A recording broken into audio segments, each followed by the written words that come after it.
Ma'am আপনার খাবারটা যে খাচ্ছেন কেমন লাগতেছে?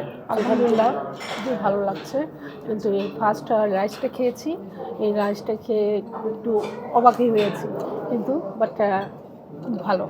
এর আগে কি কখনো ব্ল্যাক রাইস ট্রাই করা হয়েছে ম্যাম?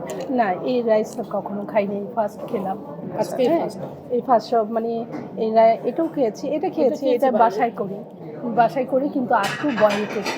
আচ্ছা আচ্ছা। কিন্তু কিন্তু এইটা খাইনি। আমাদের ব্ল্যাক রাইসটা কিন্তু ম্যাম এই কালারটা হচ্ছে জন্মগতভাবেই কালো। I see. এখানে আমরা কোনো ধরনের কোনো কিছু ইউজ করা হয় না। এটা ন্যাচারাল মানে প্রকৃতি থেকে এটা চালটাই কালো হয়। এই জন্য জিজ্ঞেস করলাম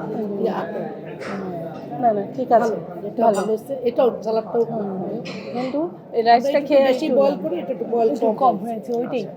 আমরা মূলত ম্যাম ব্ল্যাক রাইসের যেই সব ইনগ্রিডিয়েন্টগুলো ইউজ করি আচ্ছা। সেটা হচ্ছে আমাদের কোকোনাট অয়েল হ্যাঁ, আর হচ্ছে ঘি, পিঙ্ক সল্ট, এগুলো দিয়ে মানে রান্নার পরে আমরা হচ্ছে একটু সামান্য ঘি, কোকোনাট আর পিঙ্ক সল্ট দিয়ে এটাকে একটু উঠিয়ে ফেলি। Thank you. এমনি অল ওভারের সবকিছু আলহামদুলিল্লাহ আলহামদুলিল্লাহ, না সব ওকে। আজকে ফার্স্ট খেলাম, ভালো লাগছে। আজকে ফার্স্ট খাচ্ছি আমরা। ইনশাআল্লাহ ভবিষ্যতে আসবেন, আমরা আপনাদের অপেক্ষা থাকবো। আরেকটা কথা হলো যে হ্যাঁ, সবাই যাতে অ্যাফোর্ড করতে পারে সেই প্রাইসটা দিয়ে। আচ্ছা, হ্যাঁ, এটা কিন্তু প্রাইসটা সব আমরা sure. হ্যাঁ এটি দিয়ে খেয়াল রাখবে। হ্যাঁ, সবার সম্ভব হয় না।